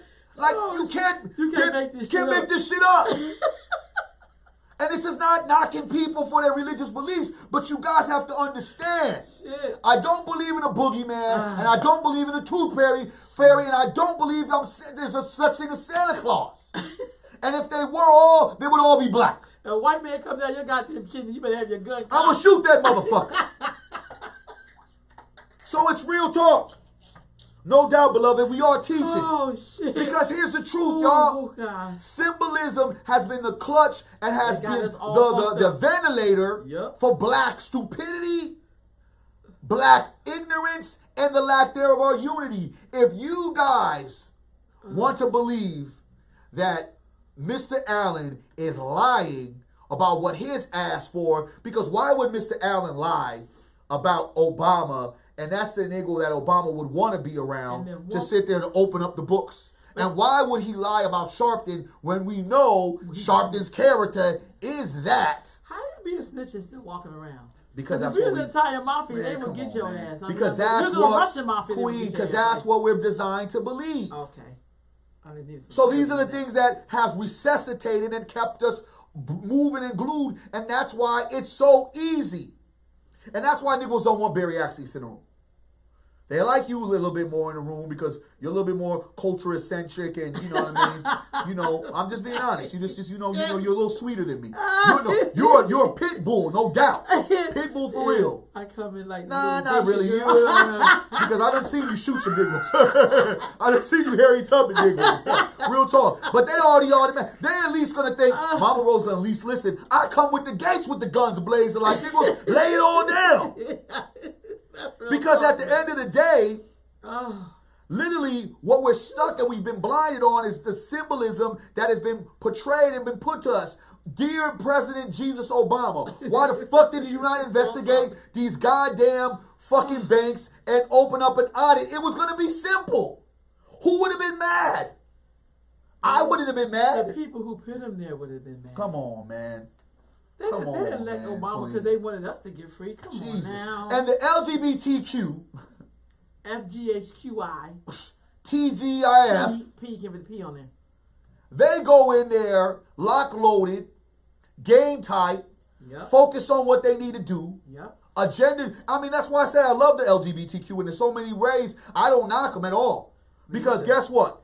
They got the people on the ground, the folks that will be the agitators like us, then the folks that will be doing the marching and the protesting. Then they got black women who just support their sons. Then they got the people in government to be the influencers and I think it's easier for them because they white, Barry. Well, yeah, because white men made the LGBTQ. And they got the lobbyists. And then on top of that, they got the power instructed, like with Hollywood money, sports money. So they got it all ranged around. They got the money, they got the access, they got the resources, and they got the people.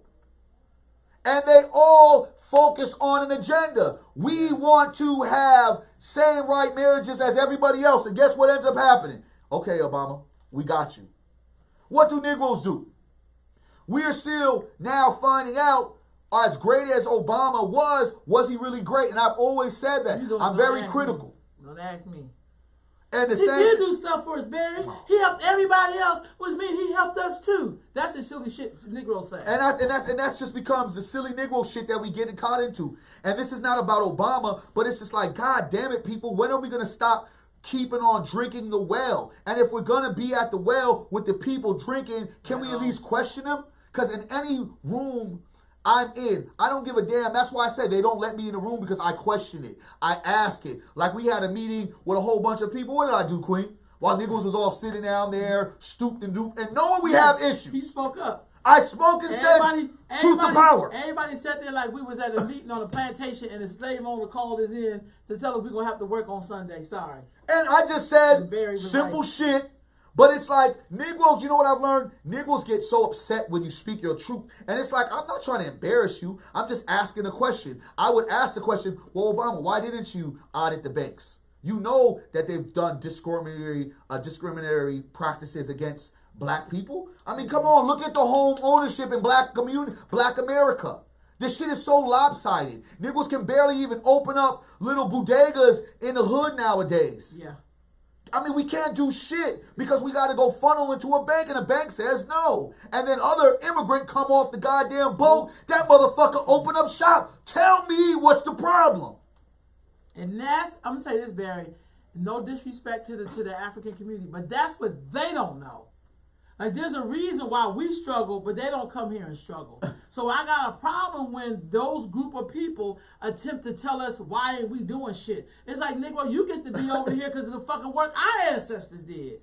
So you don't get the access why we ain't moving when we've been faced with systematic racism since we came to this thing. Black president and no conversation, no talk about reparations?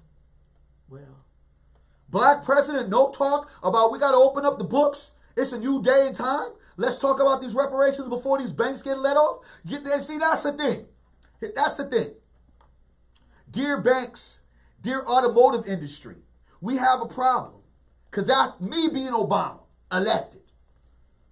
Already talking to black people who have already sat there in these private and secret meetings saying, well, this is what we have to do. Because I do believe black people did have some kind of agenda. Some of us did. And say, hey. Because Alan is saying that.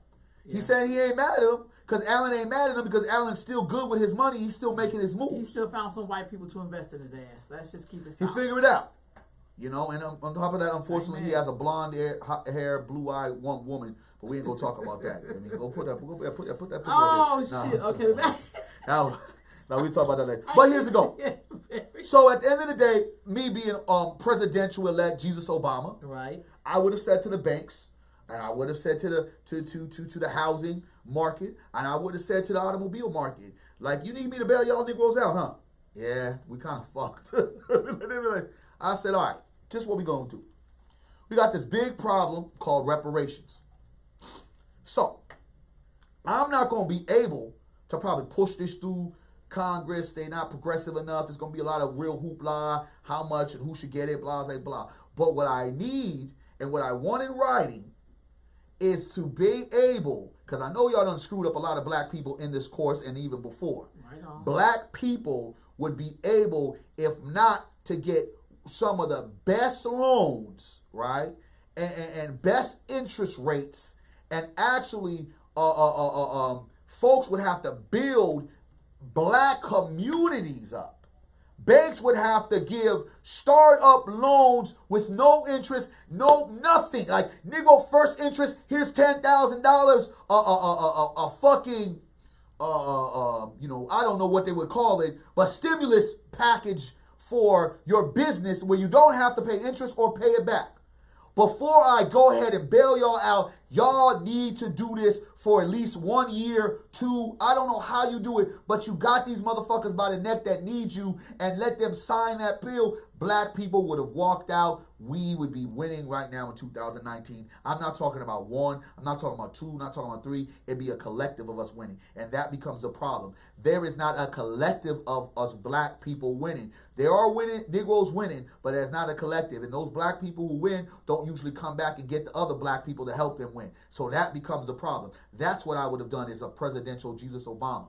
Because what Alan has said has really opened up my eyes to so much of the institutional racism, as systematic as we already knew it was. But the institutional racism and as many gatekeepers have just stood there and just acted as if it's not their duty to do something historic, do something courageous, not just become a symbolic figure or do stuff that's kind of, all right, well, I'm going to do this for all of us, but black people going to be helped out a little bit more. I don't need you to do that. I need you to do something heroic. And what's heroic right now is this brother taking a stand, regardless of his love interest, but the game of what he's playing. It's going to help us get out of an economic genocide that we've continually been played on in such a way where black people are just now finding out we got to wake up from. Barry, everything you said, ditto, and more ditto. But I just hope black folks get it. They don't do that? Because when something comes to work, that's when we kind of turn into like real niggas. Like, I mean, in terms of like not being able to do something. You know what I'm saying? I will say this, Barry. I do know that back in the days, there was a time in this country where if a person we had a lot of respect for say don't do something, we're not gonna all ride this bus today, we would do it. And anybody who thought they was gonna ride it would probably get their ass whooped. Or be convinced that that's not a good idea and they probably would take another route or something. I feel like, you know, all we said had all the ring of truth on it, but I just gotta be honest, Barry. I just know that that would be a great plan if we all felt that way and if we all believed that way. You understand what I'm saying? And I feel like we have a lot of clones who are not going to give up this man or his white supremacy. Some of us are married to white supremacy. Wow. We love white supremacy. Wow. It's like somebody being addicted to crack and they like, I ain't giving that shit up because it just make me feel too goddamn good. So they're going to die with it. And I think we're fastly approaching those times. I think we're fastly getting to the part where it's the rubber hitting the road, and if you ain't down with it, you're gonna get rolled over. What's that damn movie? You either get down or lay down. You remember that shit? I remember that. Get down, lay down. I remember that's the term. If you don't get down, you gonna lay down. But November 13th, and I know what I want to do. You know, we talked about it. We'll get some of our folks in, you know, the media, black media, to come in to speak the volumes of what it is, because we watch their plight, we watch their struggle. I mean, come on, think about it. We don't even have our own black news station. We don't even have that. And the person that I heard that's going to put up the money for that, one of the people, is a Middle Eastern. Who also owe us money. They don't even want to discuss No. I think that it's like black folks don't have no fucking friends. They owe us money. They treat Africans like shit right now in the Middle East. They look at us so crazy. And I can't knock it shit, because I love eating their food. You know what I'm talking about? I love eating their food. But there has to become a point and degree to where we become more serious about what this actually looks like. And in a way of, I'm not going to go out there and tell a bunch of folks to go boycott Comcast. And the reason why I'm not going to do that, because tactically to me, that is not a great strategy, because then, though there are alternatives, right? But let's just say AT&T does not come as far as internet provider, right? Because I don't have cable. Internet provider. I can't get no internet provider except for Comcast. So I'm supposed to boycott and take down Comcast and not have no internet in my house? You know what I'm talking about? These are kind of different things, because I'm just putting that out, out there like that. So because I think sometimes even a voice box of who's asking for the boycotts, what are you sacrificing?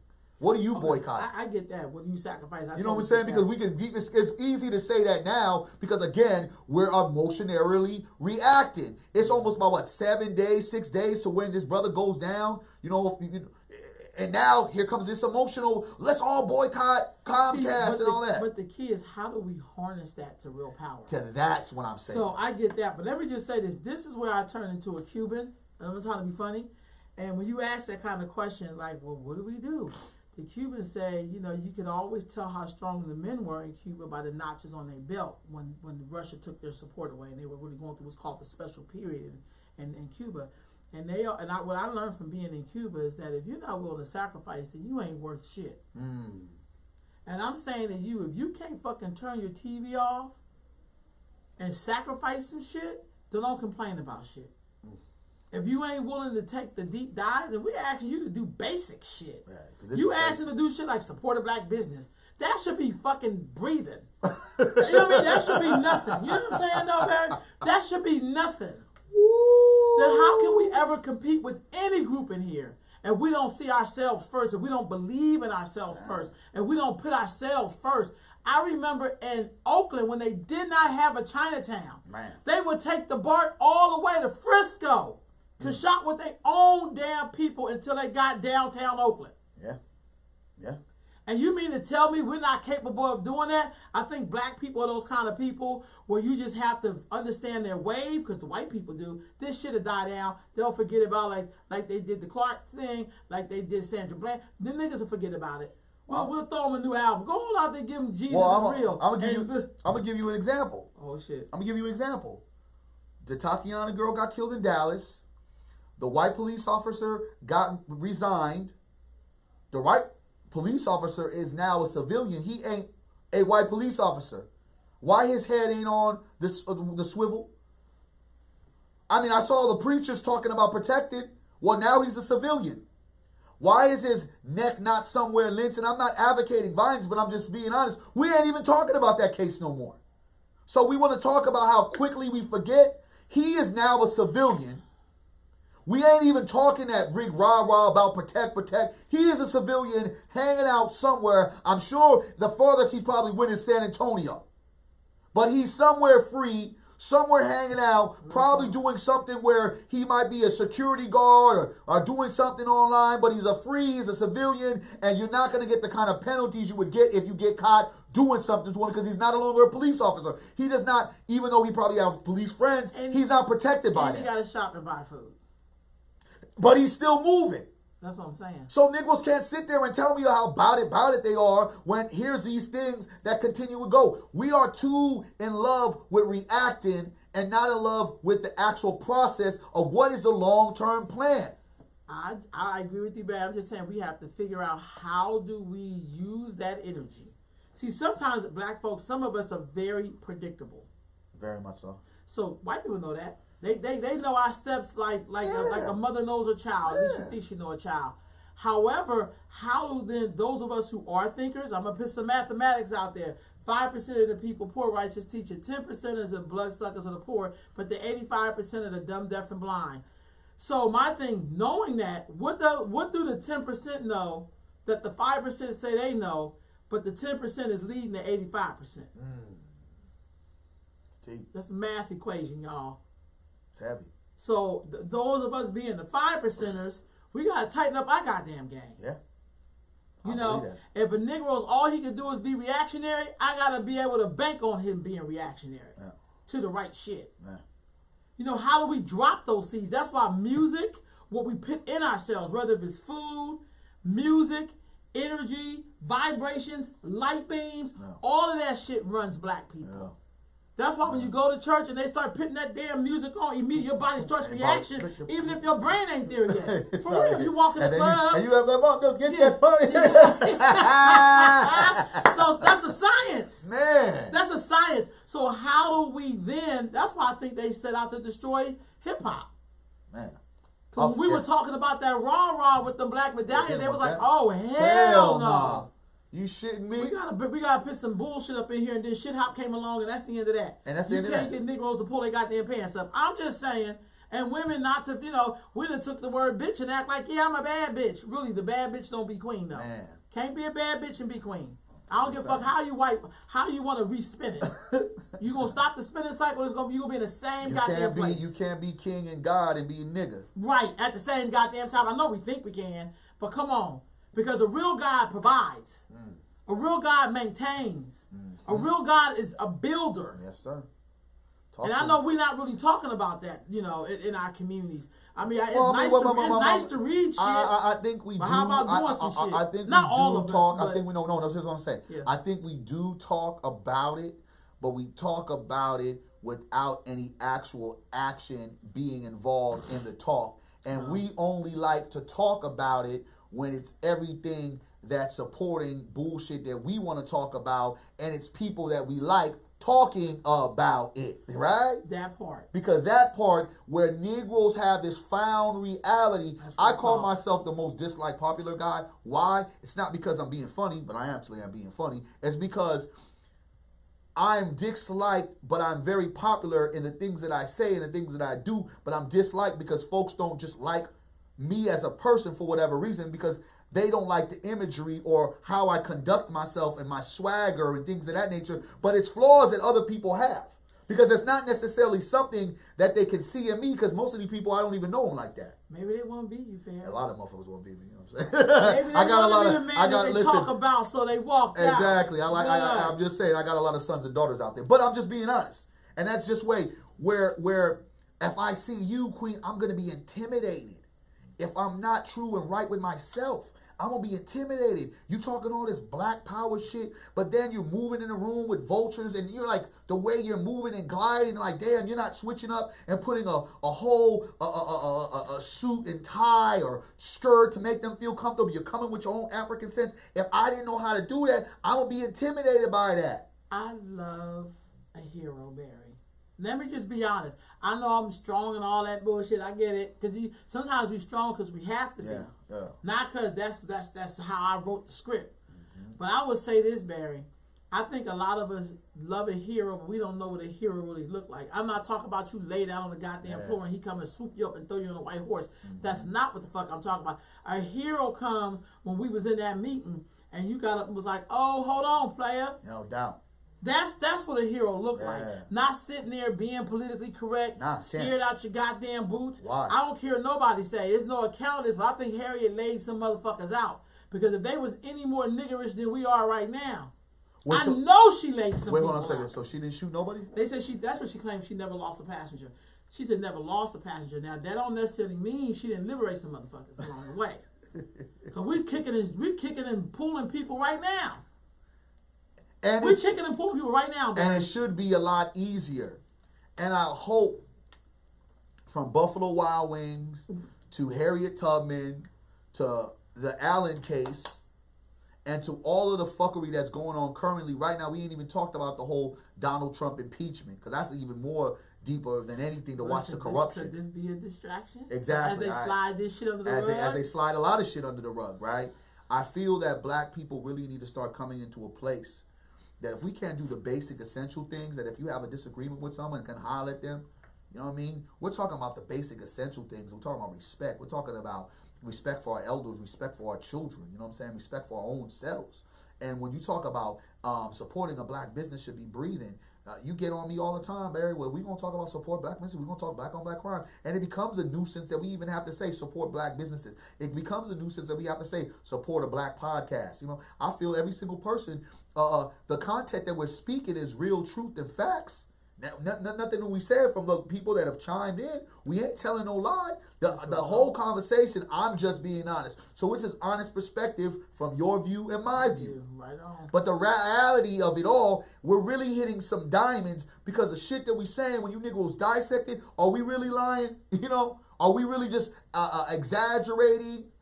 And we buy in to people like Al Sharpton because, one, we're familiar with these people because they run around, and two, because they have this good spiritual talk, this good enlightening talk, and this good uplifting talk. And in reality, when I go to his foundation, his headquarters in Harlem, I was literally disgusted to say this can't be the base of where this brother lays. Action Network, right on. This can't be the Action Network. There's no way. And the simple fact that we just get along to get along just to keep ourselves well, we don't want to sit there and piss off nobody because we don't want to not be in the room. I'm tired of that notion, and that's why it's always been this fight between older and younger, because this older generation has not only, one, told the truth, but two, and this is not all y'all, two, passed the buck, gave it back. Well, nobody passed it to them. So, and I'm not making up excuses, but I think sometimes we do. It's kind of like the story, and I always tell us to people, when you watch your mom cook and she take the roast and she cut the end off and put it in a big ass pan, and the young baby says, "Isn't that a part of the roast?" She said, "I don't know. That's how my mama did it." So she go ask her grandma. She said, "That's how my mama did it." She'll go ask her great grandmother. She said, "When I did it, my pan was too small." So we'll still be doing shit that somebody taught us and never thought to say, you know what? They did what they had to do in that time. This is not that time like that. We have more options now. My auntie showed me how to do oxtails, and I do it a whole different way. Why? Because the way she did it, I felt like, that takes too much time. I could do it this way, because if I want to produce as many oxtails, and you know, I'm just saying, and that's an example. No, that's that's a simple thing. But you know, most of us just follow suit. Because we want to be, I'm going to be honest, we want to be gatekeepers. Because, you know, gatekeepers usually have this out. Yeah. You know, we want to hand-pick people to keep the status quo, so we keep the other Negroes out. Yeah. We do that as black people. That's why I say black folks don't have leaders. No.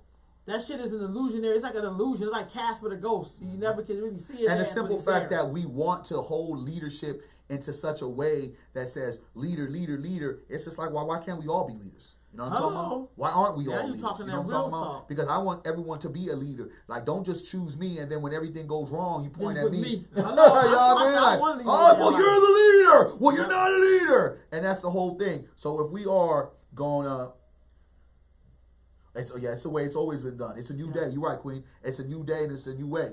And we appreciate that, Deborah. You know, what we have to understand, again, we have to start supporting our own true networks. Earth Mama Healing is the new core of building blocks for our networking, raw and uncut.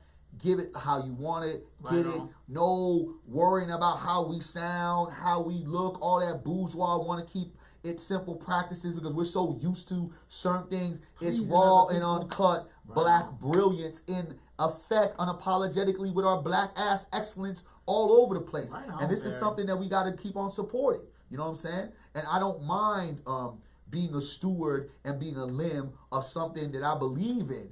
But that's something that I have to say I'm supporting, not saying, well, I'm going to have King a Brother Healing Network.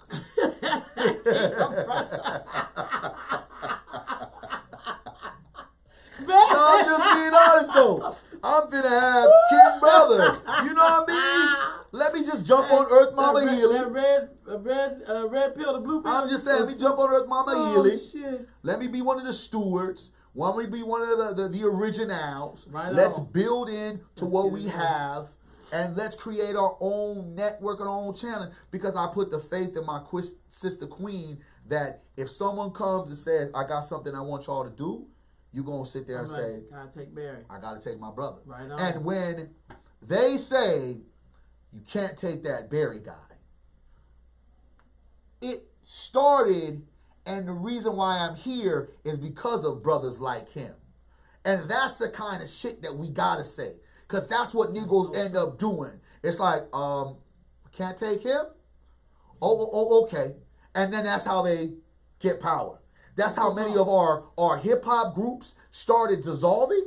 Because motherfuckers like, Buster, you're the star. The rest of them niggas is trash. And now we don't see leaders in the youth school. And I'm not saying that. I'm not saying that's what happened in their case. I get that. But I'm just. But I can see that. You know? And I mean, so we have to be able to, honestly, when we talk about control, let's control. Let's not continually be targeted. And that, I think, is essential to our, come up November 13th. We're going to have another show that's going to fall deeper into it because I want to get a perspective. I'm going to call our people right now, Plachette. If you hear us, Plachette, we're looking for you, Regina Wilson. Yep. These are black women that are really focused and have been dealing with the black media. And unfortunately, they are individuals. Plachette has been doing some great work with Hub Magazine. Just had a great event that she's been doing annually. And I see how hard this queen is working. And it's unfortunately that she has to work that hard. She should be at Ebony status right now. Yeah, but when you're doing something for your people, though, that's. See, my thing is, I agree with you, Barry, but I feel like that's why you gotta know how to work hard. Yeah. A woman told me once, who's very successful, says that I never asked somebody to do something I wouldn't do, and I still not above going to clean the toilet. And I never forgot that. Because it's kind of like sometimes we have a perception of what success look like, but some of us don't have a fucking clue of what it takes to get there. And how hard somebody is working in the background. That you don't get to see that. You just get to see them come out and be fabulous. You don't know what this person looked like without their wig on. Man. No, seriously. You never know what this brother looked like, without his cap on. Yeah. You have no idea. It's a bad hair day. No, but you just never know. And I think sometimes we got to get out this goddamn fantasy and get your ass out here in the street and get busy. And I wanted to shout out the Queen's sister that was telling about the good balance that, we have. And this is what it's supposed to be. It's supposed to be a balance of, feminism and masculinity in the right way. You know what I'm saying? Right, the feminine or style, And I ain't supposed to masculine make style. you feel some way. Like, as a black man, you're being toxic right now, Barry. Nah, man. When I know that we throw out toxic shit all day long. And at the end of the day, toxic masculinity is a European ideology that they Shut put your on mouth. us. And I understand when my sisters utilize it and use it, and I get it. That's but I mean, because we mad at you right now, I Barry, know, the man. black man. Yeah, of course. Instead of us saying, brother, let's sit down, we're just gonna join the other team and destroy ourselves when we destroy you. But at the end of the day, when you You have get me? brothers, and yeah, exactly, we have brothers that I'll are really destroy you, I'll stepping to the destroy plate. me.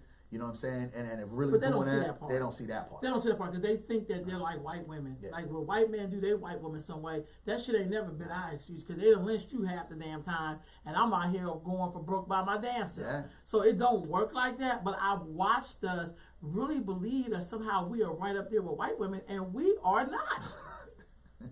You know what I mean? That shit is crazy. It's obviously that we are not. Yes. You know? Y'all, family, look, Yeah, thank you. it's This is a good, great show today. Yeah, so we're gonna definitely go. Right on. We'll make sure that we at least get one of them Yeah. in here. I'm not gonna go see Harriet Tubman until you just threw me all the way off from going to see it. Just see that, at- and you'll be like, "What the?" yeah, exactly. I might sneak. You in. better call me and tell me. I'm gonna definitely sneak into that joint. You know what I'm saying? And I guess I think for this, I know we're gonna end off, but I guess that I think a lot of folks will also say, well, why are we so critical of black movies? But yet, But it's not a black movie. Let me be clear. Okay. It is not a black movie. They hired an American woman who happens to be black. Now I'm gonna start using y'all terminology. Okay. Who directed a film about a fictional character? It should be called a tribute to Harriet Tubman.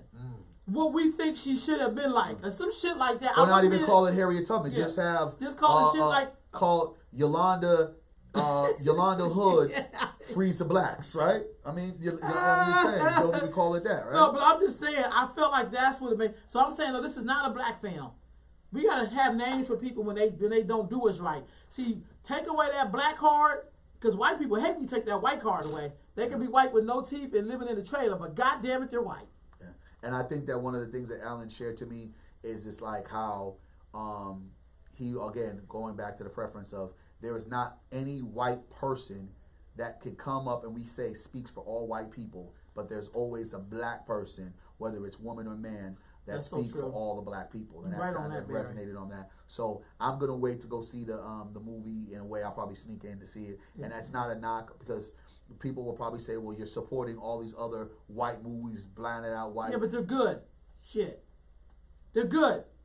Hell. I'm gonna go see that black romantic comedy. You better carry your ass to see that. Since yeah. you talk about, you better go see What is it, Lisa Queen- Rae's new one and the brother from Yeah. Atlanta, ATL. He's in there. What, He's the love interest. I can't remember his name. He's With the one the who brother from Talk to Me or Talk White or whatever the show. isn't it the brother? He played from, in Get Out. He was the one that Get Out. kidnapped it the Yeah, first yeah, time. yeah. They kidnapped. Exactly. So that looked like a great movie. I'm I'ma see definitely that. gonna see that. See You that. block that out, Flo. I'm definitely buying tickets for that. And go see that. Look like they can't go wrong. and go see Deion Taylor's Black and Blue. Black and Oh Blue, yeah, we still gotta go see that Yeah. and support that. go see that. I didn't hear nobody complaining about that because you know that shit probably was. Well, I don't know what you thought about that, Barry. Real quick It was. for me. I mean, I think that it was romantic as well because again, there was that one white guy, and I said this last show. It was that one white guy that did the right thing. So in a sense of it being critical on a Cisco and People don't Ebo do the shit, right thing. these white folks don't do the right thing. That shit, he shoots the motherfucking bad but white cop instead of the black woman shooting a bad white cop. So, in a sense of it all, we can all make the excuses, but at the end of the day, what we want to leave our black people with is champion your own future and continue to build black in an unapologetic manner and in an understanding that this is not for you, this is for all people behind you. Peace and love. See you next Tuesday at 9 a.m. for the East Coast. I believe that's 12, right? 12 p.m. And like I said, continue to support. Show some love. Our Facebook page will be going up in probably the next few days. So make sure you guys comment. Right on. And as like I said, continue to support a growing network, Earth Mama Healing, as well as a growing show, Just Being Honest, connecting with the Black Right experience. now, and we're working on switching over to YouTube so we don't have this problem with Facebook because a lot of people are doing that. I That's know. a whole other story. Yeah, because But- this whole Facebook thing is crazy. Yeah. People are saying that we can't find the show, blah, Yeah. blah, blah. So, all right, family, peace. Peace.